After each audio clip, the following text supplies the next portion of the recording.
Students, in this lecture we are going to study disk management. So, whenever we buy some new magnetic disk, it will be like a blank slate, means it does not contain any information or any formatting also. So, it is just a platter of magnetic recording material. Before a disk can store data, it must be divided into different sectors that the disk control can read and write. So, dividing disk into different sectors are called low level formatting or physical formatting. This low level formatting fills the disk with a special data structure for each sector, and this data structure for every sector consists of a header and the data area, and this data area will be of size 512 bytes. 512 bytes in size, and it also contains a trailer. So this data structure basically contains three parts: header, data area which is of size 512 bytes, and a trailer. The header and the trailer contain information which is used by the disk controller, such as sector number and ECC, which is also called error correcting code. So when the controller writes a sector of data during the IO operation, ECC is updated with a value which is calculated from all the bytes in the data area. So by taking all the bytes which is stored in the data area, we are going to calculate a value which will be updated to the ECC. And when the sector is read, the ECC is recalculated and it is compared with the stored value.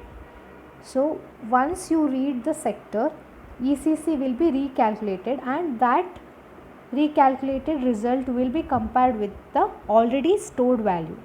If the stored value and the calculated values are mismatching, then it indicates the data area of the sector has become corrupted. So it means there is some error in the data area, or this sector may be bad. Therefore, ECC is an error correcting code.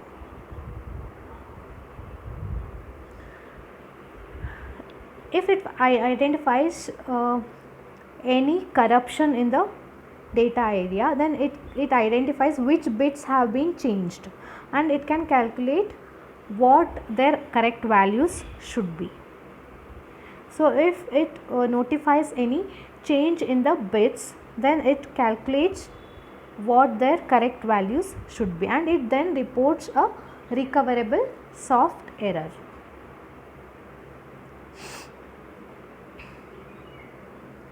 Okay, and this will be done by the disk controller. This controller will automatically does ECC when it reads or writes any information.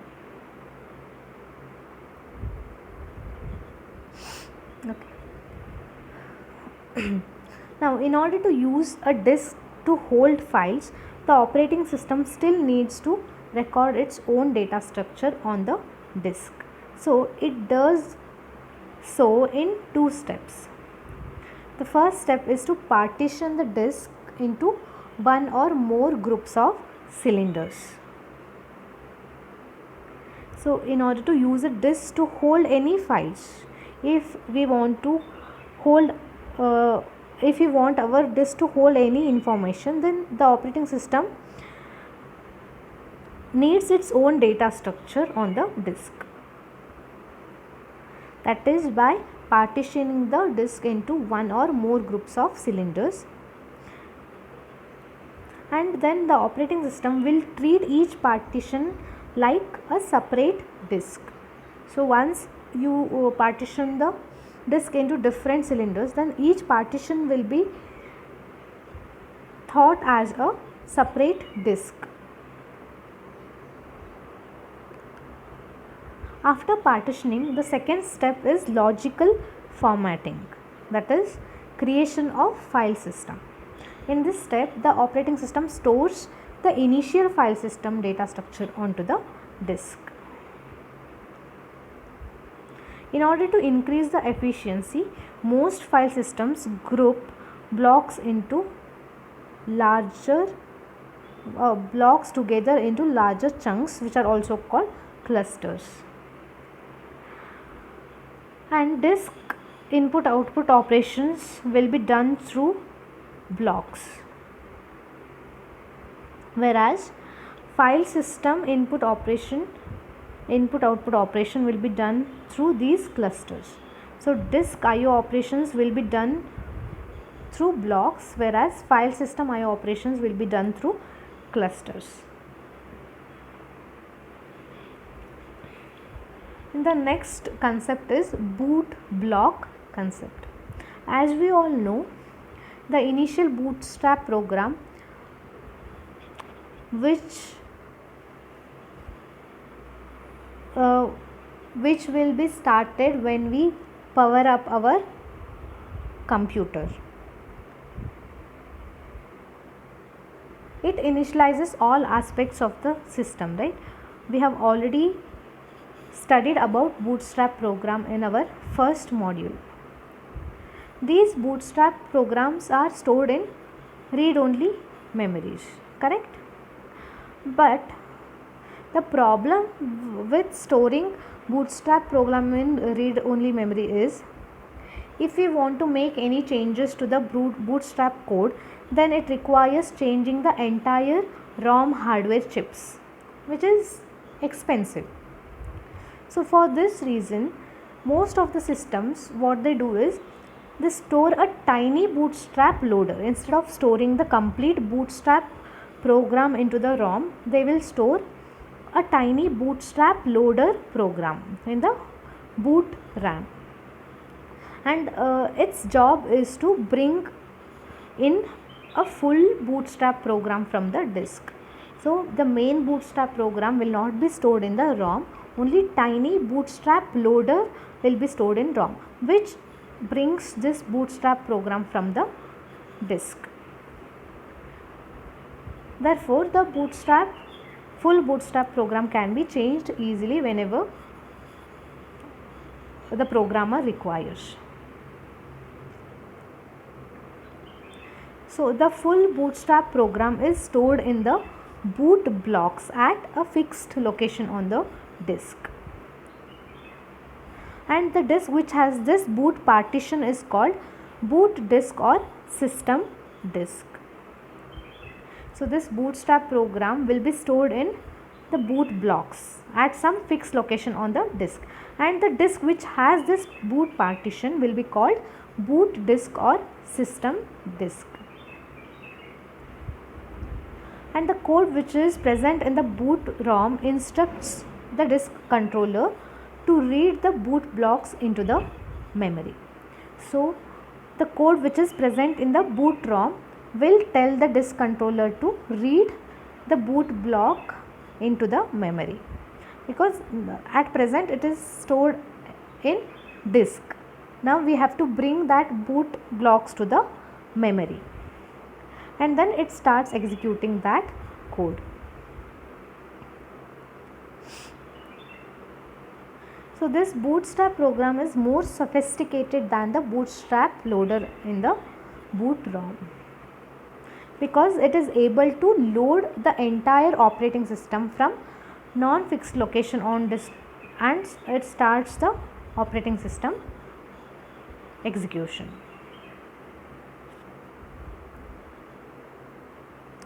Let's consider one example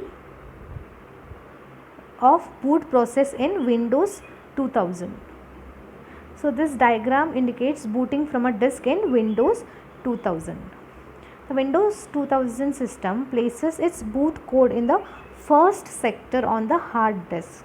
The first sector is present in the outermost track of the disk. So our Windows 2000 system places boot code in the first sector of the hard disk, which is also called master boot record, that is MBR, master boot record. And then Windows 2000 allows a hard disk to be divided into one or more partition. You can see that our hard disk is divided into different partitions, and in this partition only one partition is identified as the boot partition. It means it contains the boot blocks. So only one partition contains the boot block in it. So it contains the operating system and device drivers. So booting begins in Windows 2000 by running code that is available in the system's ROM memory. And this code directs the system to read the boot code from the MBR. It instructs the system to read the boot code which is available in the master boot record. And also, in addition with boot code, MBR also contains a table which contains the list of partitions for that hard disk. So this is the partition table. It contains all the list of the available partition in that disk, and also there is a flag which indicates which partition the system is to be booted from. It means in which partition the operating system is located. So partition table contains two things. One is list of all the partitions available in the hard disk, and also it contains one flag which indicates which particular partition contains the operating system.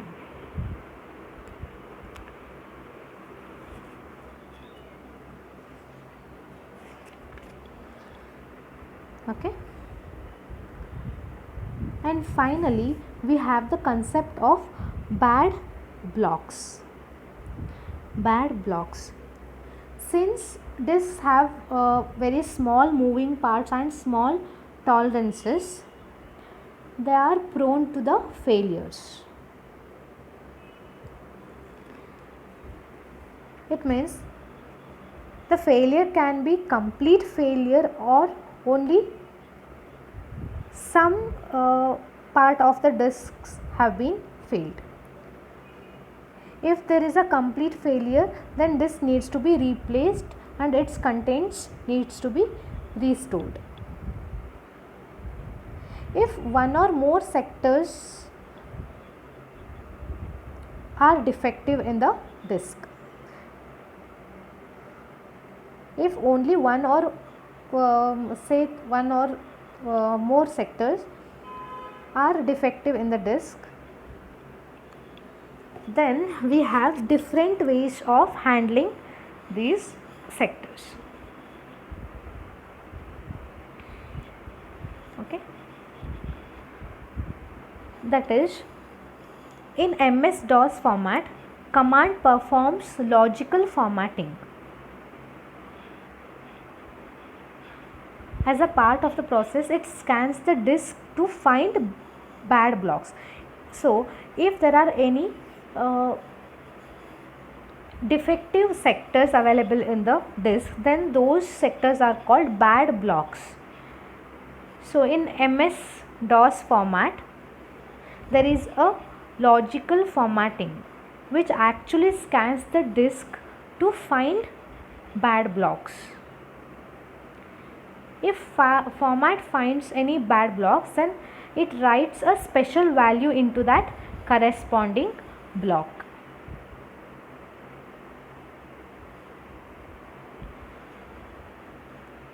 Okay. So if blocks go bad during any normal operation, then a special program must be run manually to search for the bad block.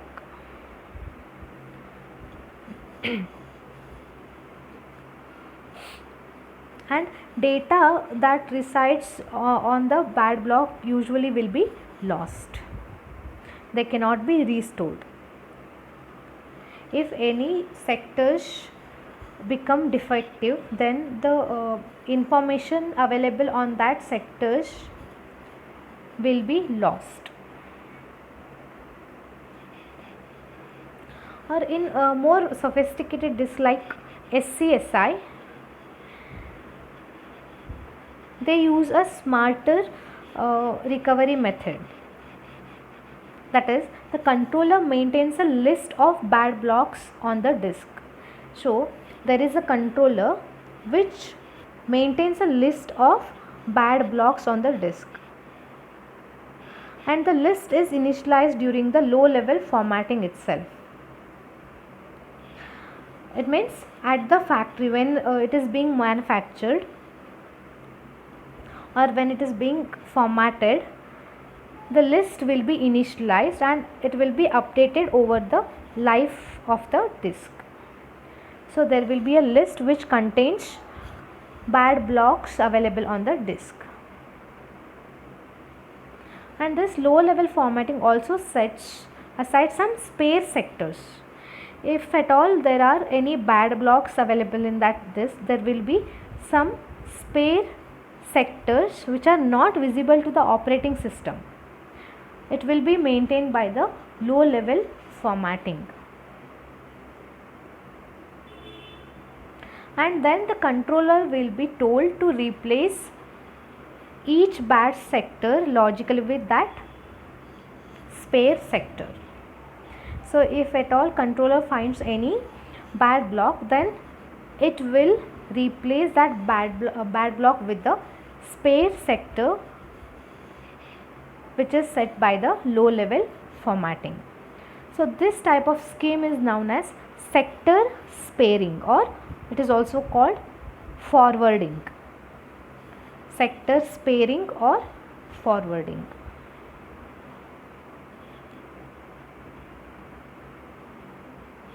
Okay. So in the next video we are going to study swap space management.